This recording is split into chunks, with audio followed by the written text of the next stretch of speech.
Taylor Swift. I set the rules for Travis. Hello, I'm H.G. Tudor. I've explained in detail, under a very performing narcissist, why Taylor Swift is a narcissist, and I've also explained to you which type she is. We've had numerous opportunities to see her narcissism in action, and she provides a useful example of a particular type of greater narcissist. She's in the press a lot as a consequence of her Eras tour and the romantic relationship that she's having with Travis Kielce, the American footballer. We know that Taylor Swift has had a rather long roll call of ex-boyfriends and lovers.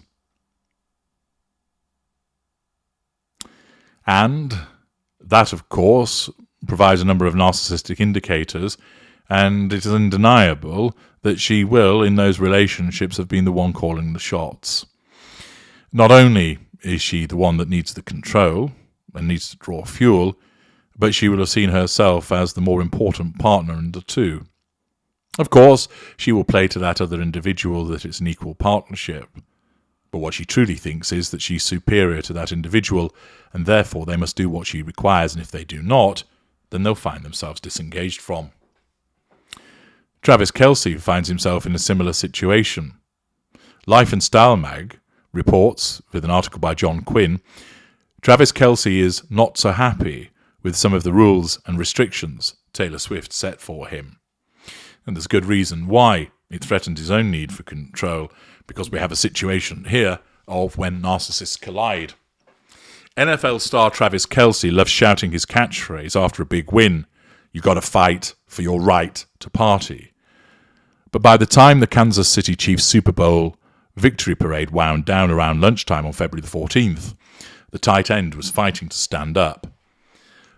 That morning, Travis chugged beer and gulped from a funnel in the street, used the Lombardi Trophy as a liquid luge, and, according to one social commentator, had also been drinking Don Julio tequila since 10 a.m. Getting stuck in, and why not? When Trav took the stage at the end of the parade route and launched into a sloppy, slurred version of Garth Brooks' country classic Friends in Low Places, teammates had to hold him up until quarterback Patrick Mahomes finally pulled the microphone away. I knew Travis was going to be messy, but Kielce is lit, an observer wrote on X. Another branded him a sloppy drunk. Yet another summed up the sentiments of many writing, "Love Travis, but this is embarrassing." Fans aren't the only ones who took notice.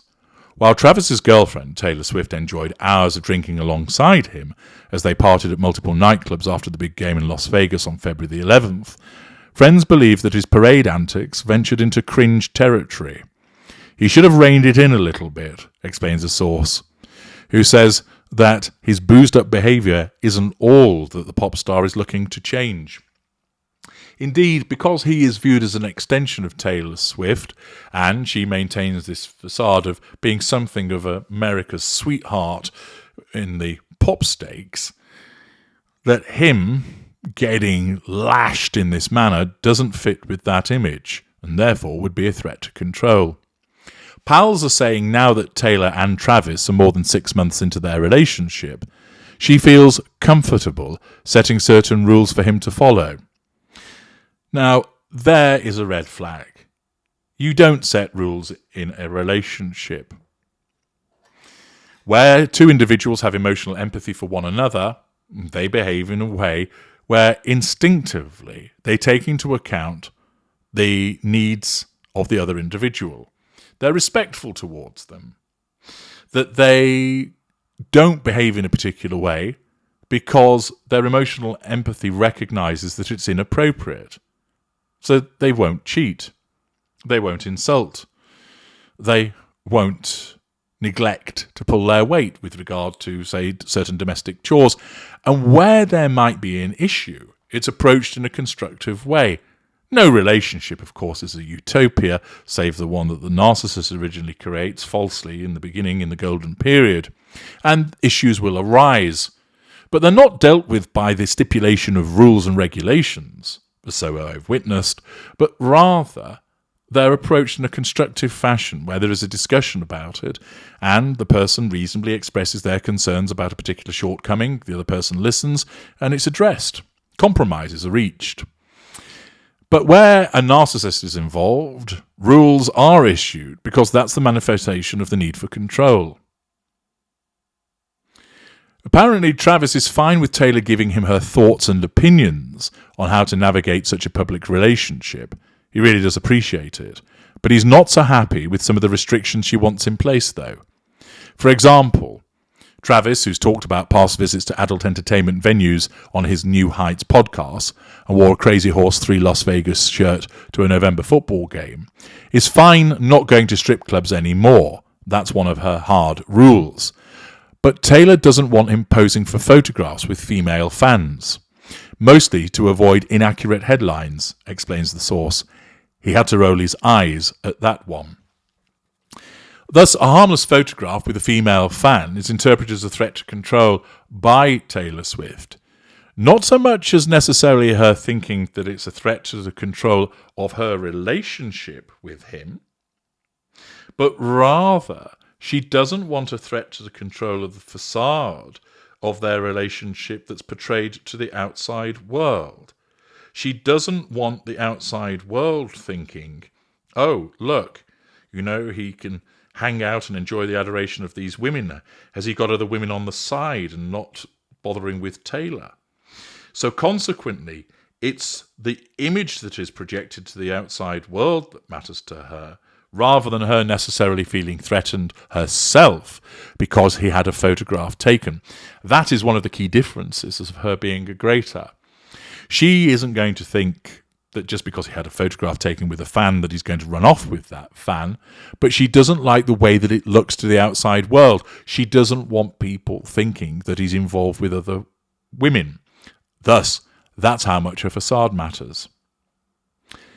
As Travis has quickly learned, $1.1 billion woman Taylor is a master at shaping her public image. Indeed, she is part of her greater status. But he has no interest in playing a calculated media game if it's going to make him think twice about every move he makes.